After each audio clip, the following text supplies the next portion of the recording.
नमस्कार। आपका बात 25 में स्वागत है कि देखिए क्या परिस्थिति है। जिन लोगों ने कुछ भोले भाले किसानों को और अधिकतर झूठे किसानों को, फेक किसानों को, यानी कि भाड़े के लोगों को सड़कों को बिठाया था, एक लंबी कहानी है ना। पहले भी देखिए कि दिल्ली के बॉर्डर पर बैठे रहे, अभी भी बैठे हैं 14-15 महीने से।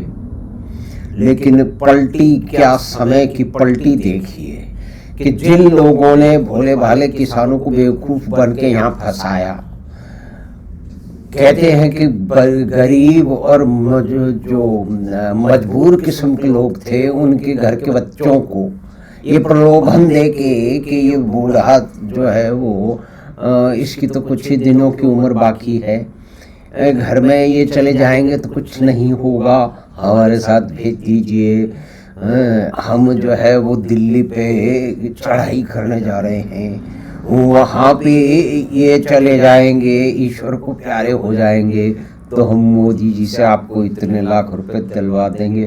तो बहुत सारे लोगों ने इस झांसे में भी आकर के या बेवकूफ़ बन के या सचमुच सच मान के ये इतनी सारी भीड़ सड़कों में बिठा रखी थी। इस भीड़ ने व्यापार तंत्र पंजाब का बिल्कुल ही बर्बाद कर दिया था, यहाँ तक कि पंजाब के बहुत सारे व्यापारी जो है वो उत्तर प्रदेश पहुंच गए योगी जी के पास में कि योगी जी, हे योगी जी, हम पंजाब में मर रहे हैं, हमारी फैक्ट्रियां बंद हो रही हैं, माल हम बेच नहीं सकते, कच्चा माल हमारे पास आ नहीं सकता, लोग आ नहीं सकते, रोज सड़कें जाम हो रही हैं, जो है वो रेल ट्रैक जाम हो रहे हैं, एक तथाकथित क्रांति का माहौल है। तो ये इसमें देखिए कि पंजाब की ये दुर्दशा के पीछे ये वहाँ के एक बहुत बड़ा वामपंथी तबका है जो कि उन्होंने गांव ढाणियों में अपना जो है उनका प्रभाव चलता है। और एक समय हरकृष्ण सिंह जी सुरजीत यहीं से तो आते थे जिन्होंने सरकारें बनाई और वामपंथियों का जो है वो क्या कहते हैं उनका प्रभाव बढ़ाया।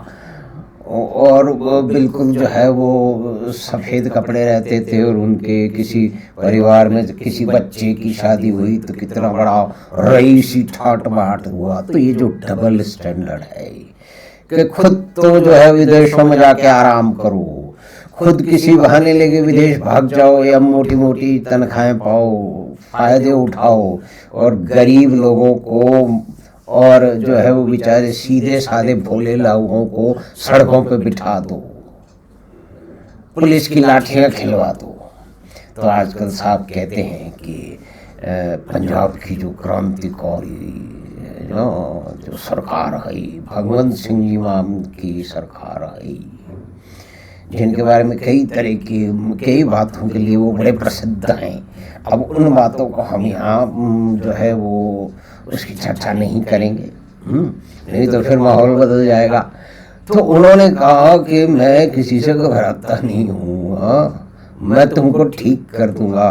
और उन्होंने अपनी पुलिस को आदेश दे दिया, 3000 लोगों की पुलिस पहुंच गई और वहाँ पुलिस के बड़े बड़े अफसर उनको कह रहे हैं देखो जी हमारे पास 3000 जवान आए, तुम 100, 200, 300 हो, कुछ नहीं पता पड़ेगा, हम भी किसान के बेटे हैं, तो अपने जाओ और खेतों में तो किसानी हो रही है, सड़क मत रोको, सड़क छूट के भाग जाओ। और उसके बाद में इतना समय देता और उसके बाद में पुलिस का एक्शन शुरू हुआ और फिर बुलडोजर बाबा भी पहुंच गए और उन्होंने उनके जितने डेरे तंबू थे उन्हें ध्वस्त कर दिया, सड़क को साफ कर दिया।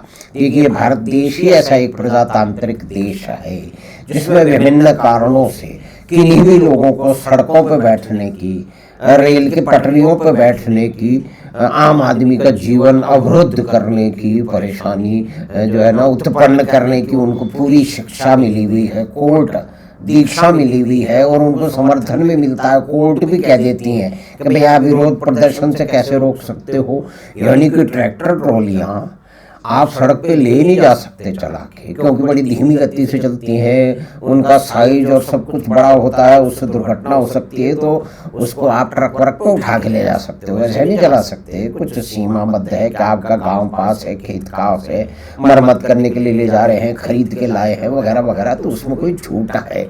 लेकिन उन्होंने तो दिल्ली की सीमा पे आ गए थे, हरियाणा पंजाब की सेवा पे रहे हैं और अब भगवान सिंह जी मान जो है ना वो अपनी निद्रा से उठे, क्योंकि अब उनके सामने भी अस्तित्व का संकट है।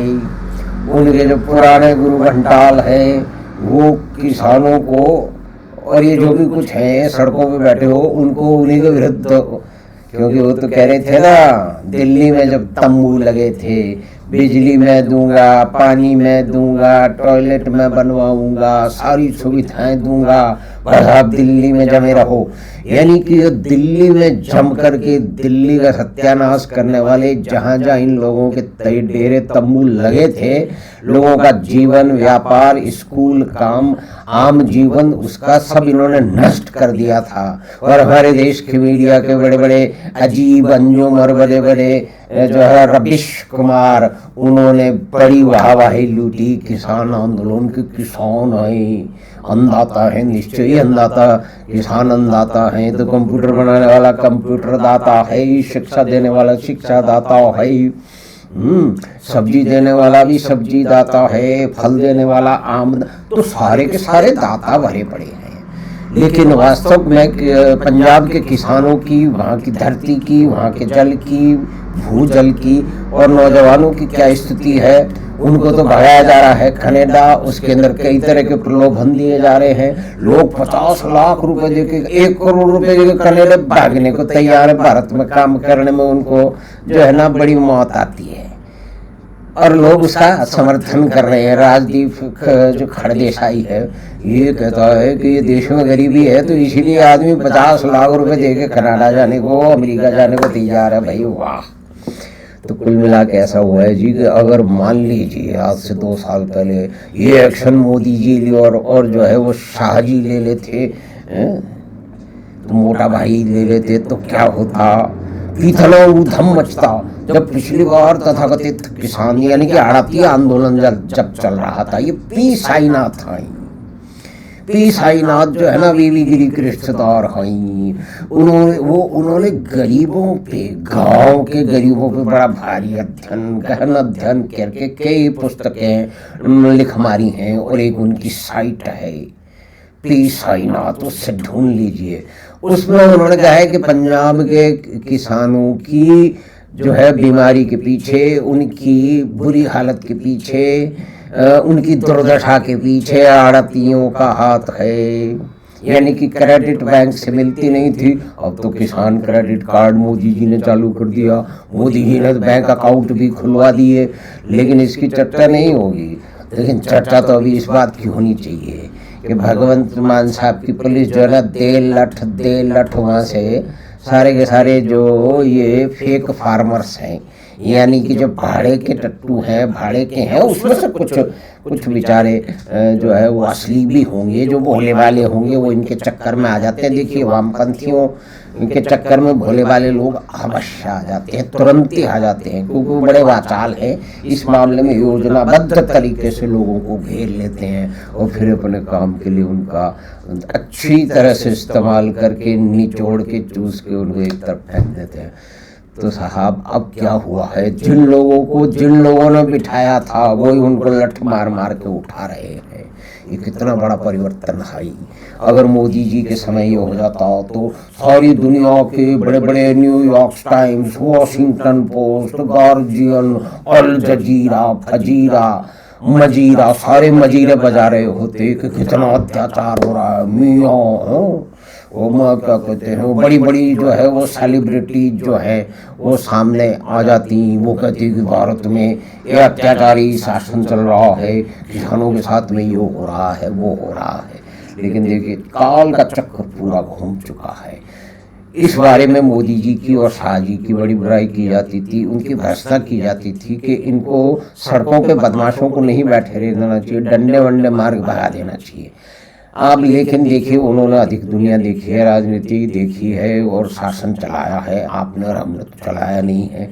तो शायद उन्होंने जो भी किया ठीक किया। आज जो भगवंत मान और जो है वो केजरीवाल देखिए इसमें 2 चीज़ों का बड़ा महत्वपूर्ण योगदान है।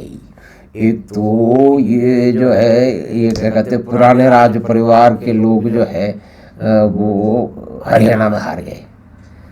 हरियाणा में हारते ही ये तय हो गया कि अब तो दिल्ली बच गया। लेकिन फिर भी दिल्ली केजरीवाल के पास था, एक आपदा पार्टी के पास था। मोदी जी ने नाम बड़ा अच्छा दिया है, आपदा। तो आपदा जो है वो हरियाणा तो जीत लिया गया था और परिवारवादियों के चंगुल से जो स्वतंत्र हो गया था। लेकिन दिल्ली आपदा के अधीन था। लेकिन अब देखिए पिछले ही चुनाव में दिल्ली भी आपदा मुक्त हो गई।